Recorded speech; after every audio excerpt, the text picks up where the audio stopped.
Если бы я был Икаром, то с собой в небо взял бы камеру.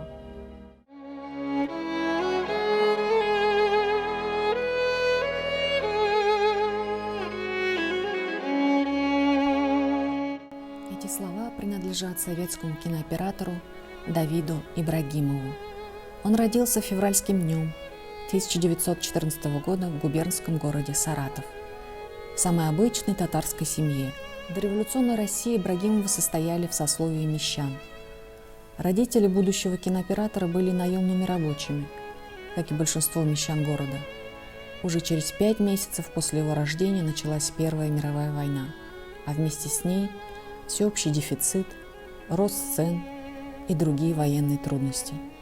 Поэтому рос маленький Дауд в очень тяжелое время.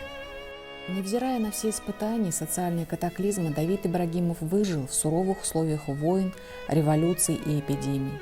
Более того, к 1927 году 13-летний татарский мальчик выучился в школе киномехаников. Работал сначала учеником киномеханика, электромонтером, осветителем, проявщиком кинопленки, лаборантом.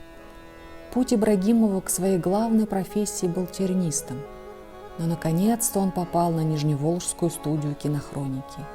Сначала трудился на различных вспомогательных должностях, был ассистентом, а позднее и сам уже освоил работу оператора. И вот его сюжеты стали брать не только для показа на местных экранах, но и для союзной кинохроники. Уже к 1939 году Ибрагимов окончил курсы операторов при ВГИКе. Во время Великой Отечественной войны со своей кинокамерой Давид Ибрагимов побывал на многих участках фронта: Юго-Западном, Донском, Сталинградском, Центральном, Первом Украинском, Первом Белорусском, во Втором Приморском. Старательно, смело и талантливо продолжал фиксировать героические будни своих соотечественников. Он снимал боевые действия на земле и на воздухе, снимал короткие минуты затишья между боями.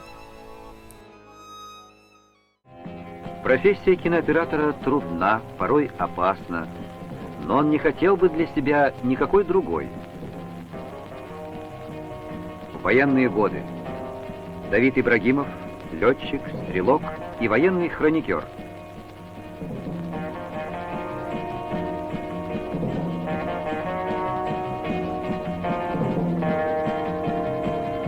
Он соединяет в себе дарование художника с опытом киножурналиста. 2 сентября 1945 года он зафиксировал на кинопленку окончание Второй мировой войны. Снял процесс подписания документа об официальной капитуляции Японии.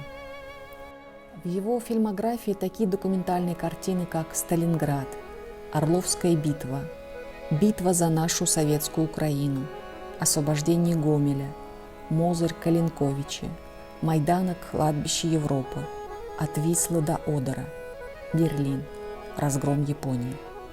Все они сняты в 1943-45 годах. Снятые им боевые кадры вошли в различные документальные фильмы, созданные уже в послевоенное время. В их числе двухсерийный «Обыкновенный фашизм» киностудии «Мосфильм». В 1943 году Давид Михайлович Ибрагимов за фронтовые съемки был удостоен высокой награды – Сталинской премии второй степени. В послевоенные годы он вернулся в родные края, трудился на Нижневолжской студии кинохроники в Саратове.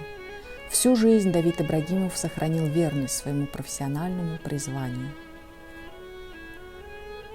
Коллеги и ученики вспоминают как о высоком профессионализме, так и о прекрасных человеческих качествах Давида Ибрагимова. Особенно его слова: «Любовь возвращает миру красоту».